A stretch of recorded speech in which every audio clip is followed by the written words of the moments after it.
আয়াতুল কুরসি উল্টো করে বশীকরণ করলে যে সমস্যা হতে পারে বা যা ঘটতে পারে বা যে সমস্যাগুলোতে আপনি পড়তে পারেন, আজকের ভিডিওতে এই বিষয়টি নিয়ে বিস্তারিত আলোচনা করব। কারণ আয়াতুল কুরসি নিয়ে যখন আমি ভিডিওটা আপনাদেরকে দিয়েছিলাম যে আয়াতুল কুরসি উল্টো করে কিভাবে বশীকরণ করবেন, তখন অনেকেই আমাকে উল্টাপাল্টা কিছু কমেন্ট করেছেন, কিছু প্রশ্ন করেছেন। আজকের ভিডিওটা যদি সম্পূর্ণ দেখেন এই প্রশ্নগুলোর উত্তর পেয়ে যাবেন এবং আপনিও এটা দ্বারা বশীকরণ করলে কোন প্রসেসে করতে হবে, কোন নিয়মে করতে হবে এবং যদি সম্পূর্ণ না করতে পারেন যে সমস্যার ভিতরে পড়তে পারেন, এই বিষয়গুলো স্পষ্ট হয়ে যাবে। ভিডিওটাকে না টেনে একটু শেষ পর্যন্ত দেখার চেষ্টা করবেন। ভিডিওটি শুরু করার আগে সংক্ষেপে কিছু কথা বলবো। আমরা কখনো আমাদের কোনো ভিডিও টিকটকে ছাড়ি না। কিছু প্রতারক চক্র আমাদের ভিডিওগুলোকে টিকটকে আপলোড করে আপনাদের সাথে বিভিন্ন রকম প্রতারণা করে। তাই প্রতারক চক্র থেকে সাবধানে থাকতে স্ক্রিনে দেওয়া নাম্বারে ভিডিও কল দিয়ে আমাকে দেখে কনফার্ম হয়ে তারপর কাজ দিবেন। একটা কথা মনে রাখবেন, স্ক্রিনে দেওয়া যে 3355 নাম্বার আছে, এই নাম্বার ছাড়া আমাদের অন্য কোনো নাম্বার নেই। তাই প্রতারক চক্র থেকে সবসময় সাবধানে থাকবেন। চলুন আমরা কথা না বাড়িয়ে ভিডিওর মেইন আলোচনায় আসতে পারি। দর্শক, আয়াতুল কুরসিকে উল্টো করে যখন আপনি বশীকরণ করবেন, এটা কিন্তু মারাত্মক পর্যায়ের একটা কুপুরি হয়ে যাবে। মারাত্মক পর্যায়ের একটা কুপুরি হয়ে যাবে, এটা মাথায় রেখেন। কারণ আয়াতুল কুরসি কিন্তু কোরআনের খুবই ইম্পর্টেন্ট একটি আয়াত। কোন কোন মুফাসসির তো এটাকে ইসমে আজম মানে আল্লাহর বিশেষ, আল্লাহকে বিশেষ ডাকার একটা মাধ্যম, যেটা ইসমে আজম বলে, ইসমে আজমের সাথে তুলনা করছে। তো আয়াতুল কুরসি দ্বারা যদি এটাকে উল্টো করে যদি কাউকে আপনি বশীকরণ করেন, আয়াতুল কুরসিকে তীর মিস হতে পারে কিন্তু আপনার কাজ মিস হবে না। তবে আয়াতুল কুরসিকে যখন আপনি উল্টো করে লিখে কাউকে বশীকরণ করবেন, আয়াতুল কুরসিকে যখন আপনি উল্টো করে কাউকে বশীকরণ করবেন, যদি তার ছবি দিতে পারেন ভালো, আর যদি ছবি না দিতে পারেন তাহলে ছেলের নামের সাথে ছেলের বাবার নাম এবং ছেলের রাতে যেই জায়গায় ঘুমায়, ছেলের স্থায়ী ঠিকানা না, যেই জায়গায় রাতে ঘুমায়, অনেক সময় জবের স্বার্থে মানুষ অন্য এক জায়গায় গিয়ে থাকে, তো ওই জায়গাগুলোতে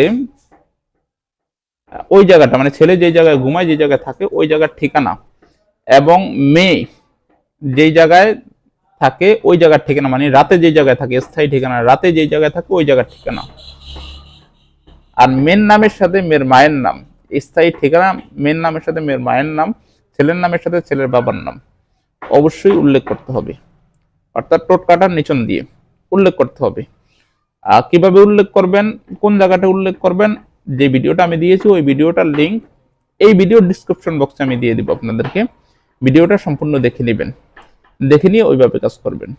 তো যেটা নিয়ে বলতেছিলাম, এটা দ্বারা যখন আপনি কাউকে বশীকরণ করবেন, ও আচ্ছা, আপনি এটা লেখার পরে প্রসেসিং করার পরে যদি ছেলেকে বশীকরণ করতে চান, তাহলে ছেলে যেই জায়গায় ঘুমায়, যে রাস্তা দিয়ে হাঁটাচলা করে বা যেই জায়গাগুলোতে আশেপাশে আসা যাওয়া আছে ছেলের, এমন একটা জায়গায় পুঁতে দিবেন এটাকে মাটির নিচে। আর মেয়ের করলে মেয়ের আসা যাওয়ার পথে বা আশেপাশে যে জায়গায় মেয়ের যে হাঁটা চলার স্পর্শক যে সমস্ত জায়গাগুলোতে এমন একটা জায়গায় পুঁতে দিলেই হবে।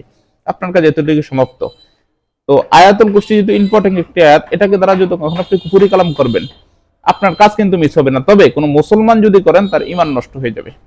প্রথম নম্বর সমস্যা এটা, কোনো মুসলমান যদি করেন এই কাজটা, তাহলে যে সমস্যা আপনার হতে পারে, যে শুরুতে বললাম আয়াতুল কুরসি উল্টো করে কাজ করলে যে সমস্যা আপনি পড়তে পারেন বা যে সমস্যা হতে পারে, প্রথম নম্বর কোনো মুসলমান করলে তার ঈমান নষ্ট হয়ে যাবে। এটা 100% শিওর। কোনো মুসলমান যদি এই কাজ করেন তাহলে তার ঈমান নষ্ট হয়ে যাবে, এটা 100% শিওর। তাহলে আপনারা করবেন কিভাবে, পদ্ধতিটা দেখিয়ে দিই। কোনো মুসলমান এটা লিখতে যাবেন না, আপনি লিখবেনও না।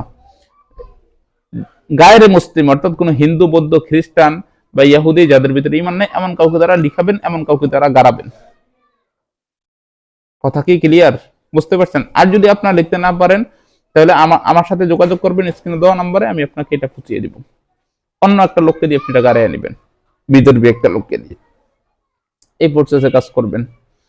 আরেকটা সমস্যা, অনেকে এই কাজটা করতে আইসা কাজের মাঝামাঝি কাজগুলো বন্ধ করে দেন, বশীকরণ বিচ্ছেদের কাজগুলো বন্ধ করে দেন। এটা কিন্তু আপনার লাইফের জন্য অনেক ঝুঁকি সম্পূর্ণ কাজ। বিশেষ করে আয়াতুল কুরসিকে উল্টো করে কাজ করার পর অনেকে মাঝামাঝি আইসা কাজ বন্ধ করে দেন, বশীকরণের কাজ করতে চান না। এটা কিন্তু আপনার লাইফের জন্য একটা ঝুঁকিসম্মত কাজ, এই কাজ কেউ করবেন না। বশীকরণের কাজ আপনি কাউকে দিয়ে করান বা আপনি নিজে করেন, কথা মাথায় রেখেন, বশীকরণের কাজ আপনি কাউকে দিয়ে করান বা নিজে করেন, এটা হয়তো সমাপ্ত করবেন বা এটা সমাপ্ত হওয়ার একটা মাধ্যমে নিয়ে যাবেন। মাঝামাঝি আইসা কাউকে দিয়ে করাইলে তার সাথে যোগাযোগ বন্ধ করে দিয়ে আপনি একদম স্টপ করে থাকবেন, কোনো কথা তার সাথে আলোচনা রাখবেন না, আবার অথবা আপনি করলে কয়েকটা টোটকা করে আপনি বন্ধ হয়ে থাকবেন, এগুলা কিন্তু ভবিষ্যতে আপনার লাইফ নষ্ট হয়ে যেতে পারে। কিভাবে নষ্ট হবে? কারণ এগুলার প্রতিটা মন্ত্রের পিছনে কিন্তু একটা শয়তান জিন থাকে, খারাপ জিন থাকে। শয়তান জিন বলতে খারাপ জিন থাকে। এই খারাপ জিনগুলো কিন্তু আপনাদের লাইফ নষ্ট করে দিবে। এই জন্য এই কাজগুলো কেউ করবেন না। আমি এই বিষয়টা বুঝে টোটাল যে বশীকরণের কাজ করতে গিয়ে বা আয়াতুল কুরসিকে উল্টো করে কাজ করতে গিয়ে যদি কোনো উল্টাপাল্টা কোনো কিছু করেন, যে সমস্যাগুলো হতে পারে আমি ক্লিয়ারলি এখানে বুঝিয়ে বলছি, হয়তো বুঝতে পেরেছেন। মেনে চলবেন, উপকৃত হবেন। ধন্যবাদ। আসসালামু আলাইকুম রহমতুল্লাহি ওবারাকাতু। আপনাদের কোনো প্রশ্ন থাকলে স্ক্রিনে দেওয়া নাম্বারে আমার সাথে করতে পারেন অথবা কমেন্টে করতে পারেন, আমি উত্তর দেওয়ার চেষ্টা করব। কোনো প্রশ্ন থাকলে ক্লিয়ারলি করবেন, দয়া করে কেউ আজে বাজে কোনো কমেন্ট করবেন না।